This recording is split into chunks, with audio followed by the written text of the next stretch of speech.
ওকে, তাহলে আজকে আমরা পড়াবো কি সেল ডিভিশন। কি পড়াবো? Cell division. আর পড়াবো কি মেমব্রেন ট্রান্সপোর্ট।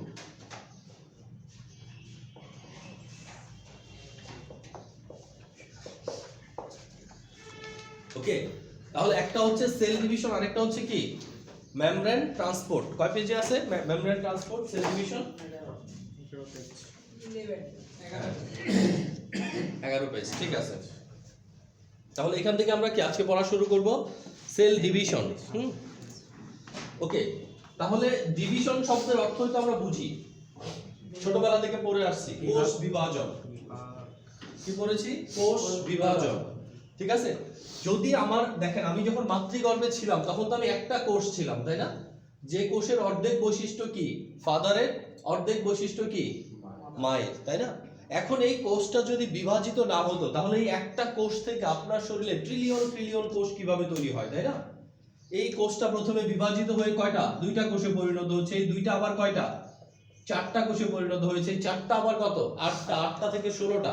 তার মানে আমাদের শরীরে কোষ বিভাজন হয় কি জ্যামিতিক প্রক্রিয়া, খালি দ্বিগুণ হয়, খালি কি দ্বিগুণ হয়। ঠিক আছে, তাহলে জ্যামিতিক প্রক্রিয়া কোষ এটা কি, অর্থাৎ একটা কোষ, এটা একটা কি পরিণত কোষ।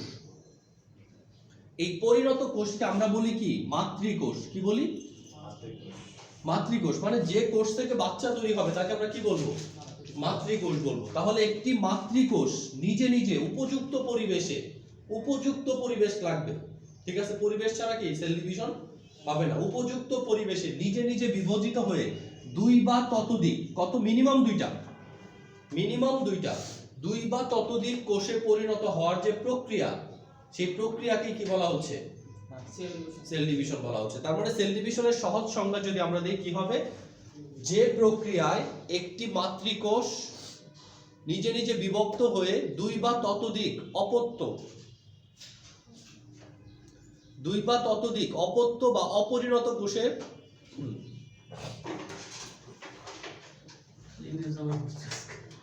সমস্যা নেই। তাহলে আমরা কি বলতেছি? যে একটি মাতৃকোষ নিজে নিজে বিভক্ত হয়ে দুই বা ততোধিক অপত্য বা অপরিণত, অপত্য কোষ মানে কি? অপত্য মানে কি? অপরিণত, তাই না? তাহলে একটা পরিণত কোষ দুইটা অপরিণত কোষে কি পরিণত হয়, পরে এরা ধীরে ধীরে কি পরিণত কোষে পরিবর্তিত হয়। ঠিক আছে, কিসের জন্য হয়? টিস্যু গ্রোথের জন্য, আমাদের সেল গ্রোথের জন্য, টিস্যুটাকে গ্রোথের জন্য, টিস্যু রিপেয়ারের জন্য। অনেক সময় কি টিস্যু ক্ষতিগ্রস্ত হয়, ক্ষতিগ্রস্ত হলে এটাকে রিপেয়ার করার জন্য। এবং কি আমাদের যে গ্রো হচ্ছি, তাই না? ছোটবেলায় এতটুকু ছিলাম, এখন থেকে বড় হচ্ছি, কিসের জন্য? সেল ডিভিশনের জন্য। যদি সেল ডিভিশন না হতো তাহলে আমার এই সাইজ কি হতো না। এখন আমি বড় হই না কেন? সেল ডিভিশন কি এখন বন্ধ হয়ে গেছে? সেল ডিভিশন বন্ধ হয়ে যায়নি। বাট কি যখন আমি ছোট ছিলাম তখন কি সেল যে পরিমাণ তৈরি হতো সে পরিমাণ ধ্বংস হতো না, তাই না? দেখেন আমার শরীরে আরবিসি গুলা কতদিন বাঁচে? রেড ব্লাড সেল 120 দিন বাঁচে। লোহিত রক্তকণিকার কাজ কি? অক্সিজেন, কার্বন, এগুলো কিন্তু আমরা পড়ে আসছি, এসএসসি লেভেল থেকে পড়ে আসছি না, বিজ্ঞান বই ছিল। আরবিসি, তারপরে কি শ্বেত রক্তকণিকা, লোহিত রক্তকণিকা, অণুচক্রিকা, এগুলোর নাম পড়ছেন না?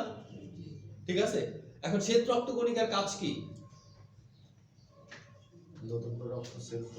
শরীরের রোগ প্রতিরোধ ক্ষমতা বৃদ্ধি করা। লোহিত রক্তকণিকার কাজ কি? এগুলো আমরা এখানেও পড়বো, বাট আগে থেকে একটা বেসিকটা আমরা পড়ে আসছি। লোহিত রক্তকণিকার কাজ কি? রোগ প্রতিরোধ ক্ষমতা। হ্যাঁ, রোগ প্রতিরোধ ক্ষমতা, অক্সিজেন এবং কার্বন ডাই অক্সাইড পরিবহন করা। দেখেন আমরা এটা কেন বলতেছি, যে আপনি বিভিন্ন লাইনে আপনার কি প্রফেশন বিল্ড আপ করতে পারেন, কোনো সমস্যা নাই।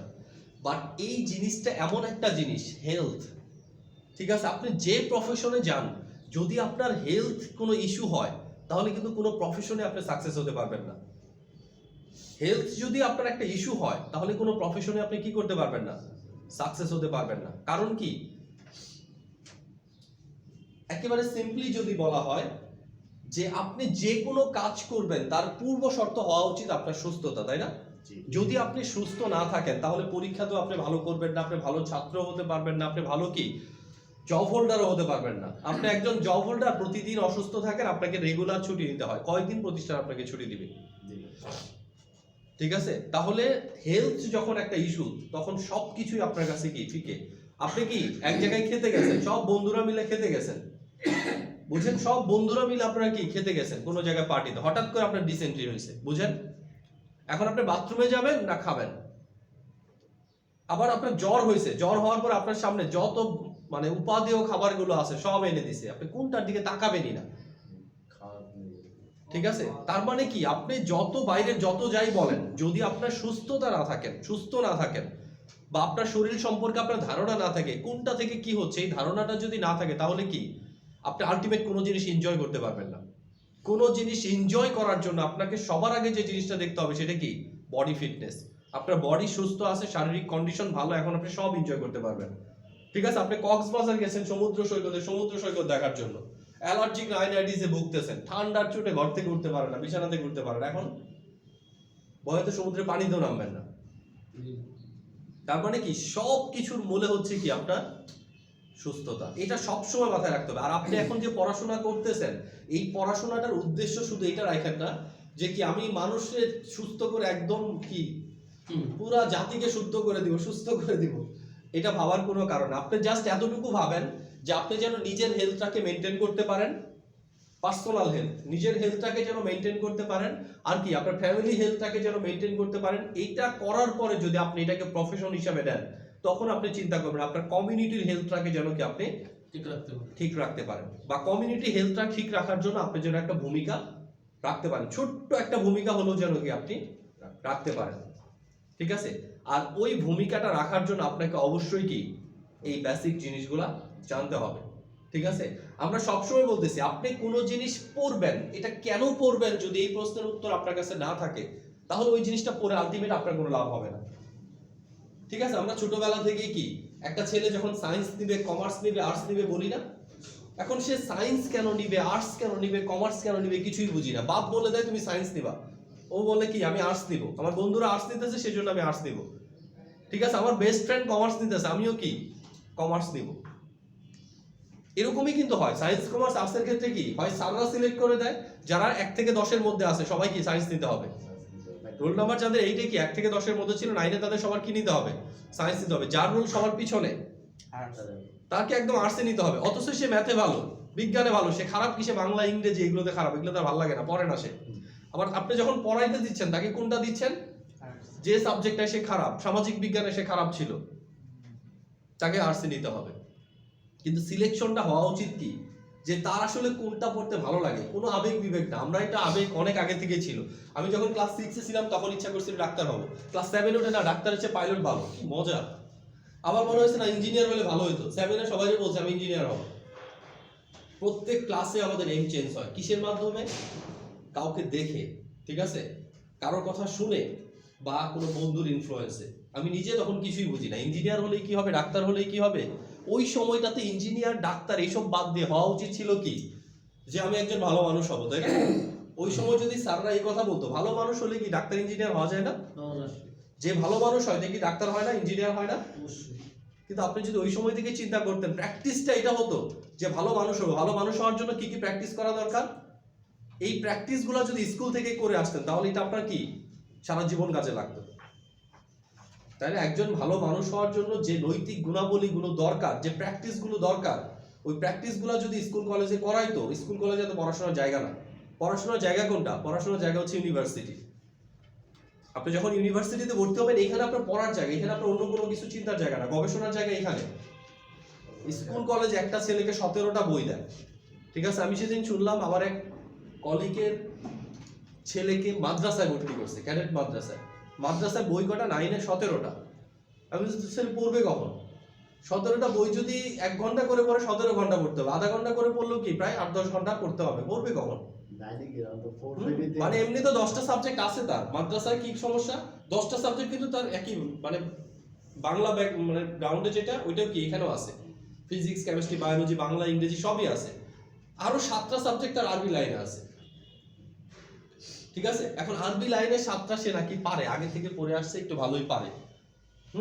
কিন্তু এইগুলো দুর্বল হয়ে যাচ্ছে না, তার তো একটা দিকে যাওয়া উচিত। যদি সে চিন্তা করে যে সে তার ইচ্ছা মদিনা ইউনিভার্সিটিতে পড়বে, তো মদিনা ইউনিভার্সিটিতে যদি সে পড়ে, তার অযথাই সায়েন্স প্যারাটা নেওয়ার দরকার কি?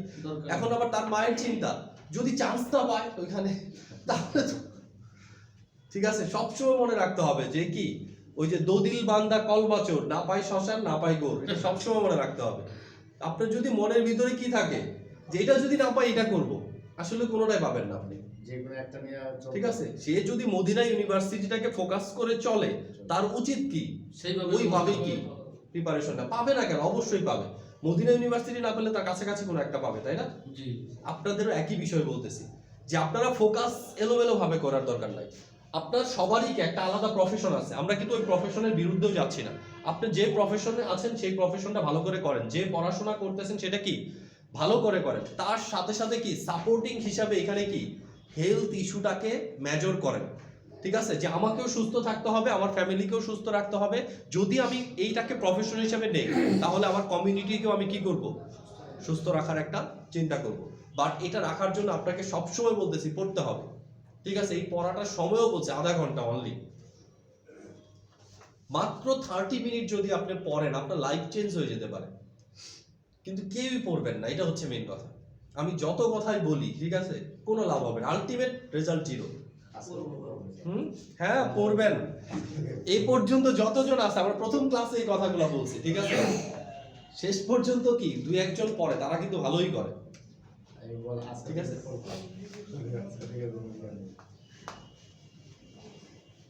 আসলে এটা আপনাদের দোষ দিয়ে লাভ নাই, ঠিক আছে? এটা আমার ক্ষেত্রেও হয়, আমরা তো হিউম্যান বিং, তাই না? আমরা কিন্তু জীবনে শপথ কম করি নাই, তাই না? একদম সারা জীবন শপথ করে আসছি। আমার পড়ার টেবিলের নিচে মিনিমাম এতগুলো রুটিন ছিল, ঠিক আছে? মনে করেন একটা পরীক্ষা কোনো রকম ক্লাস টেস্ট একটা খারাপ হয়েছে, একেবারে আজকে মন টন খারাপ করে এমন একটা রুটিন করতাম যে দৈনিক 18 ঘন্টা রুটিন হয়ে যেত। যে কালকে সকাল থেকে শুরু করব, 6টা থেকে 7টা বাংলা, 7টা থেকে 8টা ইংরেজি, 8টা থেকে 9টা বাংলা, ঘুম থেকে উঠছি 12টার সময়, রুটিন ওই দিনই শেষ, ঠিক আছে? রুটিনের কোনো অভাব নাই, বাট রুটিনটা কি হয় না, ওই আবেগের বশে করি তো, যৌক্তিক কোনো রুটিন হয় না, ঠিক আছে? সেই জন্য আপনাদের বলছি কোনো আবেগ বিবেক নাই, আপনি মাত্র চেষ্টা করবেন প্রতিদিন যেন কি 30 মিনিট করে পড়া হয়। এবং এটা সবচেয়ে ভালো হয় কি এলোমেলো ভাবে না পড়ে একটা নির্দিষ্ট সময়, আপনি কি 9টা থেকে 10টা যত কাজই থাকুক এটা পড়েন, অথবা কি ঘুমানোর আগে আধা ঘন্টা এটা পড়েন, ঠিক আছে? অথবা সকালে ঘুম থেকে তো কেউই উঠি না, সেজন্য সকালে ঘুম থেকে উঠে অ্যাটলিস্ট কি পড়েন।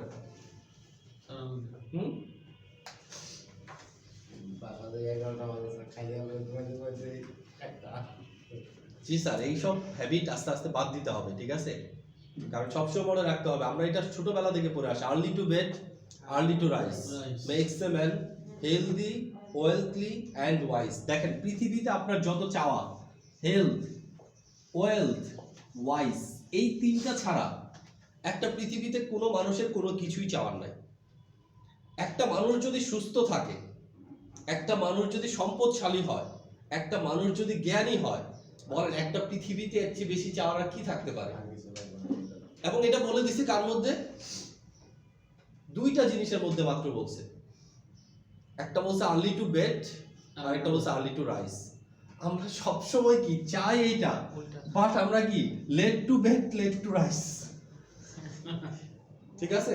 লাইফটা এরকম হয়ে গেছে, late to bed late to rise, মনে মনে চাচ্ছি হেলদি ওয়েলদি এন্ড ওয়াইজ, ঠিক আছে? পৃথিবীতে আর কিছু লাগে না। একটা মানুষের যদি স্বাস্থ্য ভালো থাকে, তার যদি সম্পদ থাকে, কম্বিনেশন কখনো হয় না, যার সম্পদ আছে স্বাস্থ্য নাই, জ্ঞানী না, আবার যে জ্ঞানী তার কি সম্পদও নাই স্বাস্থ্যও নাই, ঠিক আছে? বাট এই কম্বিনেশনটা শুধুমাত্র সম্ভব যদি আপনি এটা মেনটেন করে চলেন। কিন্তু কেউ চলতে পারবেন? কেউই পারবেন না।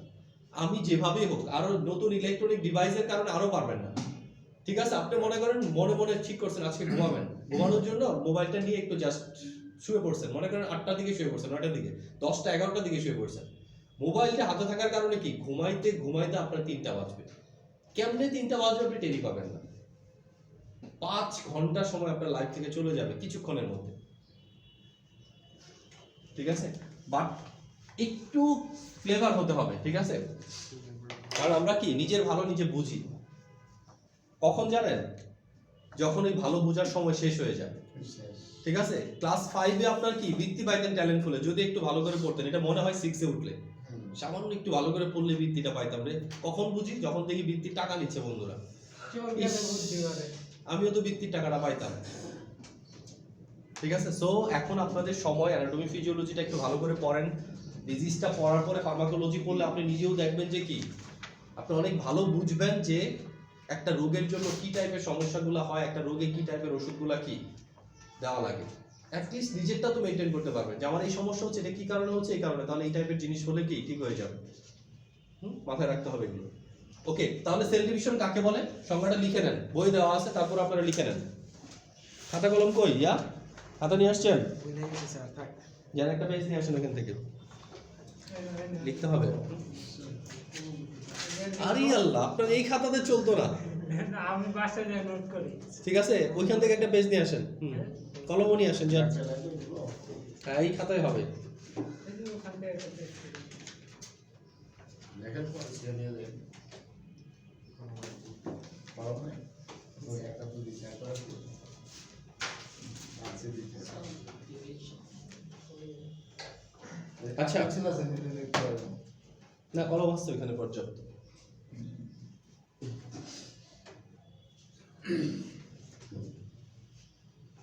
কলম পকেট ফেরাইতে গেলেও কলম পকেটে রাখে। আচ্ছা, আমরা একটু বলি, আগে লেখেন। সেলফি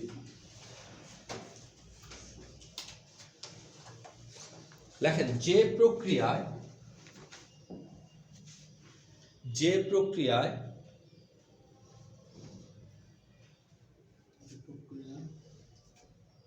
একটি মাতৃকোষ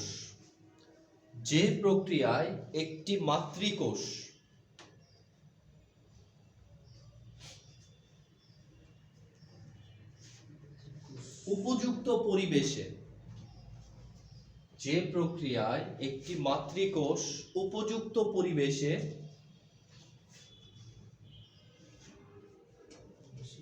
নিজে নিজে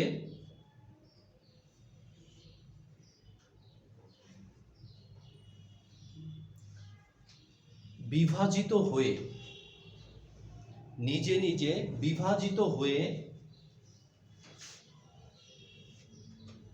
দুই বা ততোধিক বইয়েরটাই তো সোজা। যেটা দিয়ে এটা লেখেন, নিজে নিজে বিভাজিত হয়ে দুই বা ততোধিক অপত্য কোষ, অপত্য মানে অপরিণত, অপত্য কোষ, অপত্য কোষ তৈরি করে।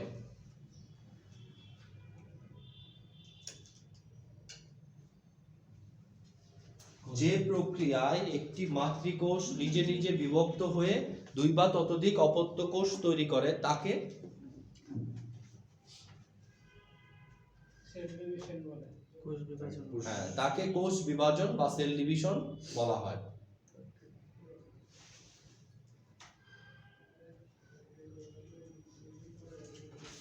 ঠিক আছে, তারপরে সেল ডিভিশনের সহজ সংজ্ঞাটা আমরা কি বললাম, যে একটি মাদার সেল কি হবে, বিভাজিত হয়ে দুই বা ততোধিক ডটার সেল তৈরি হবে। ঠিক আছে, তাহলে সিম্পল কথা যে একটা মাদার সেল বিভাজিত হয়ে কত, দুই বা ততোধিক ডটার সেল তৈরি হবে। এদেরকে আমরা কি বলতেছি, এই প্রক্রিয়াটাকে আমরা কি বলতেছি, সেল ডিভিশন। এখন কথা হচ্ছে সেল ডিভিশন কত প্রকার, যদি আমি বুঝতে চাই আমাকে আগে বলতে হবে কি সেল কত প্রকার। বলেন স্যার, সেল কত প্রকার? তিন প্রকার। কি কি? দুই প্রকার, প্রাণীকোষ, প্রোক্যারিওট আর হলো উদ্ভিদ কোষ। আর কি? এটা যদি আমরা কি সোমাটিক গ্যামেটিক। হুম প্রোক্যারিওটিক কোষ আর ইউক্যারিওটিক কোষ। হ্যাঁ, এটা যদি আমরা কি নিউক্লিয়াসের উপর কোষকে ভাগ করি তাহলে কোষ কত প্রকার আসে? দুই প্রকার। যে নিউক্লিয়াসের উপর যদি আমরা কোষটাকে ভাগ করি, কোষটা কয় প্রকার আসে? দুই প্রকার। দুই প্রকার। একটা হচ্ছে কি প্রোক্যারিওটিক কোষ, আরেকটা কি ইউক্যারিওটিক কোষ, তাই না? এখন কথা হচ্ছে ইউক্যারিওটিক কোষগুলোকে যদি আমরা ভাগ করি ফাংশনের উপর ভিত্তি করে তাহলে কত ভাগে আসে? দুই ভাগে। একটা হচ্ছে কি সোমাটিক, আরেকটা হচ্ছে গ্যামেটিক। এইটুকু মনে থাকবে না? তাহলে আমরা যদি সিম্পলি ধরি কোষ কয়টা হচ্ছে, কোষ হচ্ছে একটা প্রোক্যারিওটিক, একটা হচ্ছে কি সোমাটিক, আরেকটা হচ্ছে কি গ্যামেটিক। তিনটা কোষ হচ্ছে না? কারণ ইউক্যারিওটিক কোষটাই তো দুই ভাগে বিভক্ত, একটা হচ্ছে সোমাটিক, আরেকটা কি গ্যামেটিক। তার মানে সোমাটিকও ইউক্যারিওটিক, গ্যামেটিকও কি ইউক্যারিওটিক, আরেকটা হচ্ছে কি প্রোক্যারিওটিক। তাহলে টোটাল কোষ কয়টা হচ্ছে? তিনটা। একটা হচ্ছে কি প্রোক্যারিওটিক, একটা হচ্ছে সোমাটিক, আরেকটা হচ্ছে কি গ্যামেটিক। তাহলে সোমাটিক গ্যামেটিকটাকে আমরা কি বলতেছি? ইউক্যারিওটিক কোষ, তাই না? এখন তিনটা কোষ যেহেতু আমাদের আছে, তাহলে কোষ বিভাজন প্রক্রিয়া কয়টা হবে? তিনটাই হবে। তাহলে কোষ বিভাজন কত প্রকার? তিন প্রকার। কি কি? প্রোক্যারিওটিক না। ক্যাভিটি অ্যামাইটোসিস, মাইটোসিস, মিওসিস, তাই না? দেখেন amitosis, amitosis, mitosis, meiosis, meiosis. এখন কথা হচ্ছে অ্যামাইটোসিস প্রক্রিয়া, মাইটোসিস প্রক্রিয়া, মিওসিস প্রক্রিয়া কোনটা কোন সেলের হয় জানলেই কিন্তু আমরা পেরে যাব। অ্যামাইটোসিস প্রক্রিয়ায় কি প্রোক্যারিওটিক কোষগুলা কি হয়, কোষ বিভাজন হয়, তাহলে প্রোক্যারিওটিক। দেখেন প্রোক্যারিওটিক সেলগুলা উপযুক্ত পরিবেশে যখন পর্যাপ্ত খাদ্য পায় একটা কোষ ভেঙে কয়টা কোষে পরিণত হয়, দুইটা কোষে পরিণত হয়।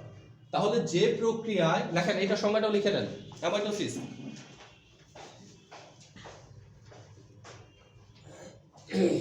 দেখেন কোষ বিভাজন তিন প্রকার।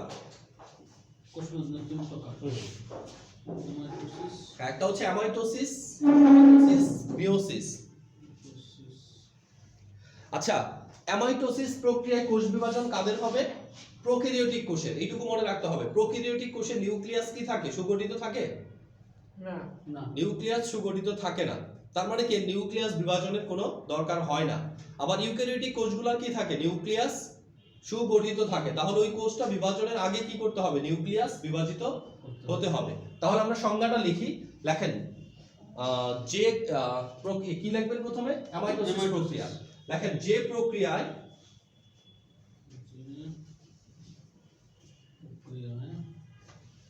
কোনো জটিল মাধ্যমিক পরিবর্তন ছাড়া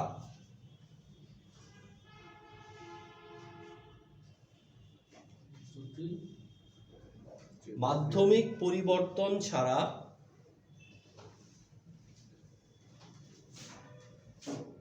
একটি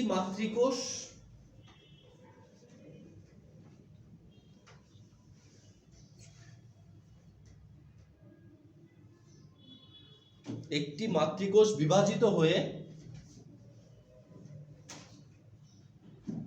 দুইটি অপত্য কোষ, এখানে কিন্তু দুই বা ততোধিক না, এখানে কি দুইটি অপত্য কোষে পরিণত হয়।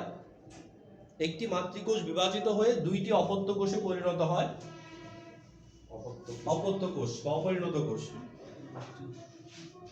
কোষে পরিণত হয়, তাকে অ্যামাইটোসিস কোষ বিভাজন বলা হয়।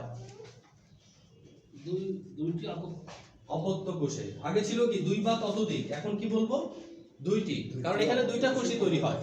একটা কোষ বিভাজিত হয়ে এখন তৈরি হবে কয়টা, দুইটা। ঠিক আছে, এখানে শুধু একটা জিনিস মনে রাখতে হবে, জটিল মাধ্যমিক পরিবর্তনটা। জটিল মাধ্যমিক পরিবর্তন মানে কি, যে কোষের নিউক্লিয়াস আছে এই কোষের বিভাজনে প্রথম বিভাজিত হতে হবে কাকে, নিউক্লিয়াসকে। নিউক্লিয়াস যদি বিভাজিত হতে পারে তাহলে পুরো কোষটা কি হবে, বিভাজিত হবে। নিউক্লিয়াস যদি বিভাজিত না হতে পারে তাহলে কিন্তু কোষ বিভাজন হবে না। নিউক্লিয়াসের ফাংশন আমরা পড়ছিলাম না, কোষ বিভাজনে সাহায্য করে। ঠিক আছে, এখন অ্যামাইটোসিস প্রক্রিয়ায় কি নিউক্লিয়াস সুগঠিতভাবে আছে?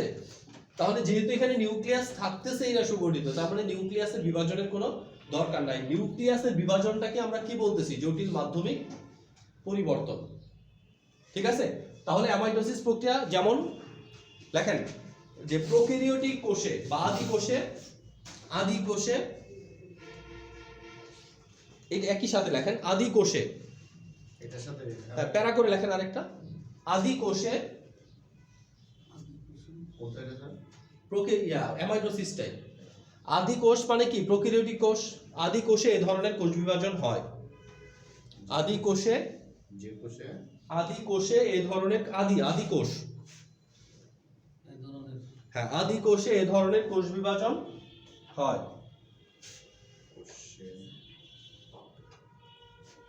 আদি কোষে এই ধরনের কোষ বিভাজন হয়।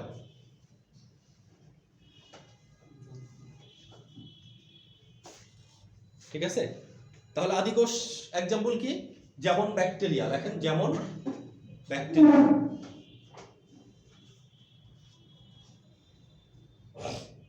যেমন ব্যাকটেরিয়া। তাহলে আমরা যদি ভাই যদি কেউ কোশ্চেন করে যে প্রোক্যারিওটিক কোষ বিভাজন কোন ধরনের কোষে হয়, কি বলতে হবে, ব্যাকটেরিয়া বলবেন অথবা কি আদি কোষ বলবেন। ঠিক আছে, সরি আমরা ভুল বলছি, অ্যামাইটোসিস প্রক্রিয়ার কোষ বিভাজন কোথায় হয়? তাহলে বলতে হবে কি প্রোক্যারিওটিক সেল, যেমন ব্যাকটেরিয়াতে। ব্যাকটেরিয়া। ওকে, এবার আসেন মাইটোসিস। মাইটোসিস কোষ বিভাজন হয় কোথায়? দেহকোষে। তাহলে মাইটোসিস কোষ বিভাজন হবে কোথায়? দেহকোষে। সংজ্ঞাটা লেখেন। লেখেন যে প্রক্রিয়ায়, এটা হবে মাইটোসিস কোষ বিভাজন, হ্যাঁ, যে প্রক্রিয়ায় নিউক্লিয়াসের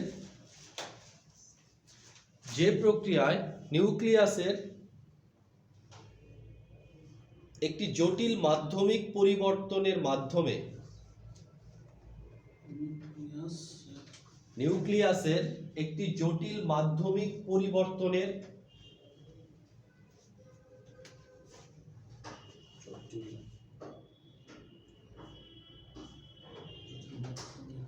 পরিবর্তনের সাহায্যে,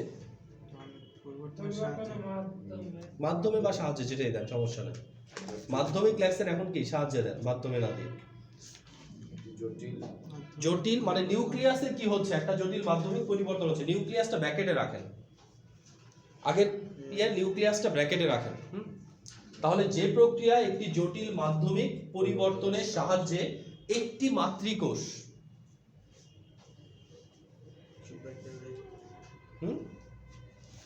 এটা ব্র্যাকেটে না, ব্র্যাকেটে হচ্ছে নিউক্লিয়াসটা, নিউক্লিয়াসটা ব্র্যাকেটে রাখেন। ঠিক আছে না,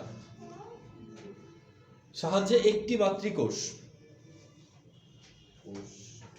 সাহায্যে একটি মাতৃকোষ বিভাজিত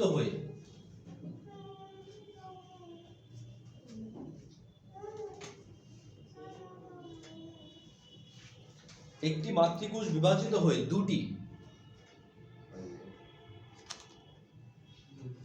অপত্য কোষে পরিণত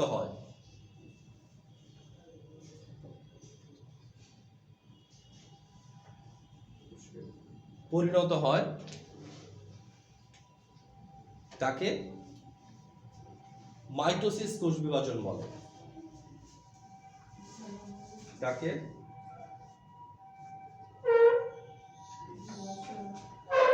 মাইটোসিস কোষ বিভাজন বলে।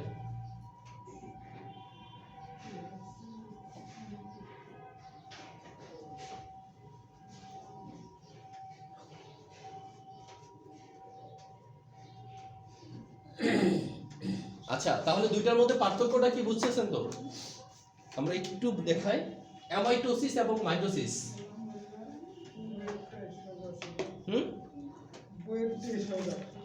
বইটা সহজ থাকলে তো বইটা লিখবেনই, গাধা নাকি আপনি? আপনাকে একটা অপশন দিচ্ছি, যদি কখনো মনে হয় যে বইটা কঠিন, তখন আপনি এটা দেখার একটা সুযোগ পাচ্ছেন, তাই না? যদি এটা না থাকে তাহলে কি আপনি সুযোগটা পাবেন? তাহলে অপশন থাকতে হবে, তাই না? সে অপশনটা লিখে রাখেন। আচ্ছা, একটা জিনিস বুঝেন, আমরা দুইটার মধ্যে যদি পার্থক্য করি, এটা যদি হয় অ্যামাইটোসিস কোষ বিভাজন, এটা যদি হয় কি মাইটোসিস কোষ বিভাজন, তাহলে পার্থক্য কিন্তু কোনো জায়গায় নাই। এখানেও দুইটা কোষ তৈরি হয়, এখানেও কি দুইটা কোষ তৈরি হয়। যদি আমরা পার্থক্য বলি অ্যামাইটোসিস আর মাইটোসিসের মধ্যে পার্থক্য কি, তখন আমরা কি বলবো? অ্যামাইটোসিস প্রক্রিয়াটাতেও দুইটা কোষ তৈরি হচ্ছে, মাইটোসিস প্রক্রিয়াতেও দুইটা কোষ তৈরি হয়। তাহলে পার্থক্যটা কি হবে? পার্থক্য হবে অ্যামাইটোসিস প্রক্রিয়াটা হয় কোথায়? আদি কোষে, তাই না? আদি কোষে। আর মাইটোসিস প্রক্রিয়াটা হয় কোথায়? দেহ কোষে। বা এটা কি ইউক্যারিওটিক কোষে, প্রকৃত কোষে হয়, তাই না? প্রকৃত কোষের ভিতর কার ভিতর হয়? দেহ কোষে। অ্যামাইটোসিস প্রক্রিয়াতে কোনো জটিল মাধ্যমিক, নিউক্লিয়াসের কোনো কি জটিল মাধ্যমিক পরিবর্তন নাই। বাট মাইটোসিস প্রক্রিয়াতে কি আছে? যেহেতু নিউক্লিয়াসটা সুগঠিত, তার মানে নিউক্লিয়াসটার কি করতে হবে? জটিল মাধ্যমিক একটা পরিবর্তন হবে আগে। নিউক্লিয়াস ভাঙনের পরে কি হবে? সম্পূর্ণ কোষটা ভাঙবে। আর এটা তো নিউক্লিয়াসই সুগঠিত না, তাহলে নিউক্লিয়াস ভাঙার দরকারও নাই। তাহলে আমরা যদি বলি অ্যামাইটোসিস মাইটোসিসের মধ্যে পার্থক্য কি, অনেকগুলো পার্থক্যের মধ্যে এই দুইটা পার্থক্য অবশ্যই কি থাকা লাগবে। একটা হয় কোথায় ঘটে? আদি কোষে। আরেকটা ঘটে কোথায়? দেহ কোষে। ঠিক আছে, স্পেসিফিক ভাবে বলবেন দেহ কোষে ঘটে। ঠিক আছে, দুইটা থেকেই দুইটা কোষ তৈরি হয়, বাট একটাতে নিউক্লিয়াসের বিভাজন হয়, আরেকটাতে কি নিউক্লিয়াসের বিভাজনের দরকার হয় না। আচ্ছা, পরের প্যারাটা লেখেন, এটা লেখেন সাধারণত দেহ কোষে মাইটোসিস কোষ বিভাজন হয়। দেহকোষে হ্যাঁ, সাধারণত দেহকোষে মাইটোসিস কোষ বিভাজন হয়।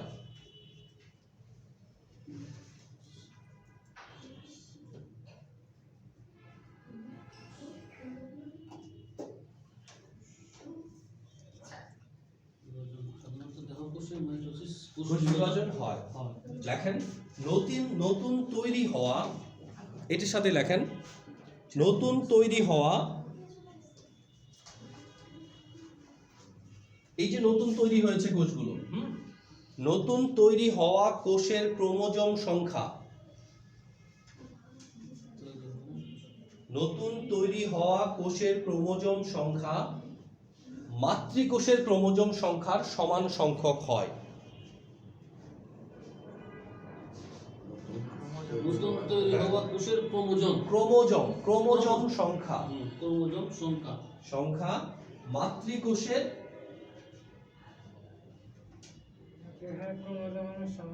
হ্যাঁ মাতৃকোষের ক্রোমোজোম সংখ্যা সমান হয়। মাতৃকোষের ক্রোমোজোম সংখ্যার সমান হয়। তার মানে এখানে যে যতগুলা ক্রোমোজোম আছে 23 জোড়া, এখানেও কতটা থাকে?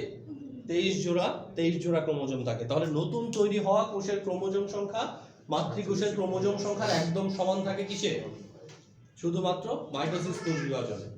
সেই জন্য মাইটোসিস কোষ বিভাজনে কি আপনার কিডনি থেকে কিডনি সেলই তৈরি হবে, ঠিক আছে? কারণ ক্রোমোজোম সংখ্যার কোনো কি হবে না, চেঞ্জ হবে না। আচ্ছা, এবার আসেন লাস্ট মিওসিস। আমরা এটা বোঝার জন্য একটু কি ডিটেইলস বলতেছি। মিওসিস কোষ বিভাজনটা কি বললাম? এটা হয় কোথায়?